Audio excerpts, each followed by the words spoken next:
अस्सलाम वालेकुम व्यूअर्स। आज मैं आपके लिए बहुत ही मज़ेदार जो है ना मलाई वाली कुल्फ़ी की रेसिपी लेके आई हूँ, जिसको किंग कुल्फ़ा भी कहते हैं। बहुत मज़ेदार रेसिपी है, इसको लाजमी ट्राई कीजिएगा, मुझे फ़ीडबैक दीजिएगा। सबसे पहले 1 लीटर जो है ना हम दूध ले लेंगे। आप डिब्बे वाला चाहें तो ले लें या खुला दूध ले लें, जो भी आपके पास है। आपने 1 लीटर दूध ले लेना है और इसको थोड़े से गहरे बर्तन में पकाना है।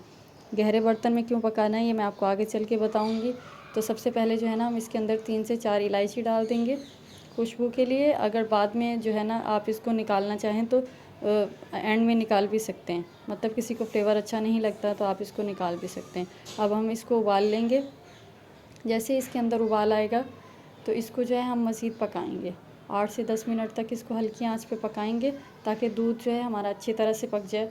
उसके बाद जो है जैसे मिल्क पाउडर होता है, बहुत से लोग जो हैं इसके अंदर खोया डालते हैं। खोया जो है ना बहुत महंगा पड़ता है, तो आपने ये करना है, मिल्क पाउडर होता है कोई सा भी ले लें आप मिल्क पाउडर किसी भी ब्रांड का, वो 4 टेबल स्पून इसके अंदर डाल देना है। इससे बहुत मज़ेदार खोए जैसा फ्लेवर आएगा और दानेदार बनेगी, जो हमारी कुल्फ़ी होगी वो दानेदार बनेगी। तो इस तरह से डालने के बाद जो है आपने इसको अच्छी तरह से मिक्स कर लेना है और चमचा चलाते रहना है। पाउडर डालने के बाद आपने जो है इसको छोड़ना नहीं है, मुस्तकिल जो है चमचा चलाते रहना ताकि गुठलियाँ ना बने। उसके बाद ठंडे दूध में आधा कप ठंडा दूध लिया, उसमें कॉर्नफ्लोर डाल देना है आपने 2 टेबल स्पून।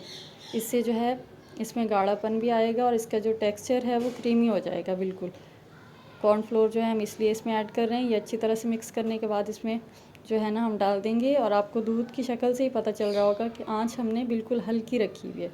और इसको मज़ीद 10 से 15 मिनट हम हल्की आँच पे पकाएंगे। और इसको जो है ना बिल्कुल आपने आराम से टाइम देना है। हल्की आंच पे जितना ज़्यादा इसको पकाएंगे उतना अच्छा ये जो है ना हमारे आइसक्रीम कुल्फ़ी जो है वो बन के तैयार होगी। बहुत मज़ेदार रेसिपी है, इसको लाजमी ट्राई कीजिएगा और मुझे फ़ीडबैक दीजिएगा। आप यकीन करें, जब मैंने फ़र्स्ट टाइम ये बनाई थी तो घर वालों को बिल्कुल यकीन नहीं आया। बिल्कुल वही बाहर का जैसे किंग कुल्फ़ा का टेस्ट होता है वही टेस्ट होगा। तो अब जो है ना उसके बाद जो है दूध हमारा दूसरी तरफ पक रहा है, हल्की आंच पे पक रहा है। और जो है मैंने दूसरी तरफ एक फ्राई पैन ले लिया है, कोई सा भी बर्तन ले लें, और आधा कप से थोड़ा से ज़्यादा चीनी लेके ना इसको मैंने बिल्कुल हल्की आंच पे जो है फैला दिया है इसको। अभी हमने चमचा नहीं चलाना इसके अंदर बिल्कुल भी, तो नहीं तो मेल्ट होने में बाद में मसला करेगी चीनी।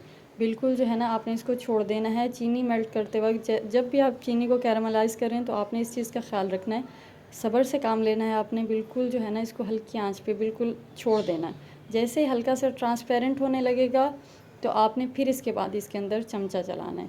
देखें ये कलर इसका बिल्कुल जो है ना गोल्डन सा हुआ है, कोई ब्राउन नहीं हुआ। अगर आपकी आंच तेज़ होगी तो बिल्कुल ये जलने लगेगी आपकी चीनी, और आपकी जो मेहनत है वो सारी ज़ाया होगी। पैसे तो ज़ाया होंगे होंगे ही, लेकिन जो है ना आपकी मेहनत भी ज़ाया होगी। तो इस तरह से आपने बिल्कुल आराम से जो है ना इसको मेल्ट कर लेना है। और जैसे ही इसका थोड़ा सा कलर जैसे थोड़ा सा डार्क होने लगेगा, हल्का हल्का सा, तो हमने इसको जो है ना दूध के अंदर डालना है। अब मैं आपको बताती हूँ कि मैंने आपको बोला था कि आपने दूध को जो है थोड़े गहरे बर्तन में पकाना है जब भी कुल्फ़ी का दूध बनाए। तो इसलिए मैं कह रही थी क्योंकि हमारा दूध भी बिल्कुल खौल रहा है, उबल रहा है, और चीनी भी बिल्कुल जो है ना खौलती भी होगी बिल्कुल। कैरमल जो शुगर होती है वो तो वैसे भी जो है ना बिल्कुल चिपक जाती है। तो इस चीज़ का ख्याल रखिएगा। आप इसमें जैसे भी डालेंगे ये बिल्कुल बबल्स आएंगे और बाहर जो है ना गिरने का डर है और आपके हाथ जलने का डर है। तो गहरे बर्तन में इसको डाल के पकाइएगा। इसके बाद जो है हम इसको मिक्स करेंगे चमचे की मदद से। आपने टेंशन नहीं लेनी, शुरू में ऐसा होगा कि चीनी ऐसे लगेगी जैसे मिक्स नहीं होगी, तो आराम आराम से खुद ही जो है ना इसके अंदर मेल्ट हो जाएगी। बस आपने हल्की आंच पे चमचा चलाते रहना है। इससे जो है कलर भी आ जाएगा हमारा, जो कुल्फ़ी का कलर होता है वो। अब मैं आपको ये बताऊं कि बहुत से लोग ब्रेड डालते हैं कुल्फ़ी के अंदर। ब्रेड नहीं जाती इसके अंदर, पापे जाते हैं, मीठे वाले जो रस्क होते हैं वो जाते हैं। 3 टेबल स्पून डाल देंगे हम 1 लीटर दूध की जो कुल्फ़ी है आइसक्रीम हमारी उसके अंदर। अगर आप ज़्यादा बना रहे हैं 1.5 किलो तो 5 पापे ले लें, या अगर ज़्यादा कर रहे हैं तो 6 ले लें। इस तरह से कम भी कर सकते हैं, ज़्यादा भी कर सकते हैं। अब जो है ना दूध हम ये मिक्सचर जो है हमारा ठंडा हो गया और पापे भी इसमें मिक्स किए हमने। तो जैसे ही मिक्सचर ठंडा होगा इसमें क्रीम शामिल करके, क्रीम गरम मिक्सचर में नहीं डालनी है आपने, नहीं तो टेक्सचर जो है ना बिल्कुल ख़राब हो जाएगा इसका। इसमें ये डाल के क्रीम आपने जो है ना जूसर ब्लेंडर में डाल दें, या जैसे हैंड बीटर होता है, ये मेरे पास ये है, ये इस तरह से मैं ये मशीन चला दूँगी इसके अंदर 30 से 40 मिनट तक सेकंड तक जो है इसके अंदर। नहीं तो हैंड विस्क होता है जो, उससे भी आप इसको मिक्स कर सकते हैं। उसके बाद इसके अंदर ये बादाम डालूँगी मैं। आप मिक्स जो है ड्राई फ्रूट भी डाल सकते हैं, आप सादा भी रहने दें तो कोई बात नहीं। इसके बाद जो है इसको इस तरह के कंटेनर में रखेंगे हम, और थोड़े से बादाम दोबारा से छिड़क देंगे और इसको बंद करके आपने पूरी रात के लिए छोड़ देना है फ्रीज़र में।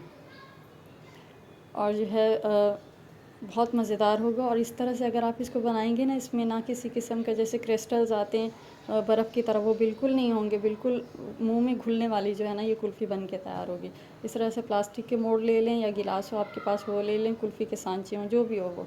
तो अगले दिन जो है ना सुबह देखें मैंने इसको निकाला इस तरह से, थोड़ी सी देर इसको हवा में रखें, पानी में भी रखने की ज़रूरत नहीं है। ये देखें आराम से इस तरह से निकल आएगा। इस तरह से ये देखें क्रिस्टल्स जो है ना इसमें बिल्कुल नहीं आएंगे। इस तरह से आप छुरी से इसको कट करें, बहुत मज़ेदार जो है ये बन के तैयार हो गया।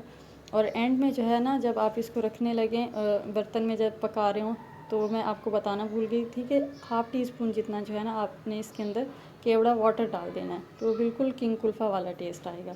बस इसके बाद जो है ये स्कूप की मदद से या चमचा ले लें, कोई बात नहीं, जो भी चीज़ हो आपके पास, इस तरह से जो है ना हमने ले लेना है। बिल्कुल जो है आप यकीन नहीं करेंगे कि इतनी मज़ेदार ये कुल्फ़ी बन के तैयार हुई है। आइसक्रीम जो है हमारा किंग कुल्फ़ा, इसको लाजमी ट्राई कीजिएगा और मुझे फ़ीडबैक दीजिएगा लाजमी। खोए के बगैर, ब्रेड के बगैर भी जो है ना ये बहुत मज़ेदार बन के तैयार होगी। ये देखें इसका टेक्सचर कैसा है, और आप इसको जब खाएंगे तो आप यकीन नहीं करेंगे कि आपने घर पे तैयार की है। तो इसको लाजमी ट्राई कीजिएगा, मुझे फ़ीडबैक दीजिएगा। मिलते हैं नेक्स्ट रेसिपी में, जब तक के लिए अल्लाह हाफ़िज़।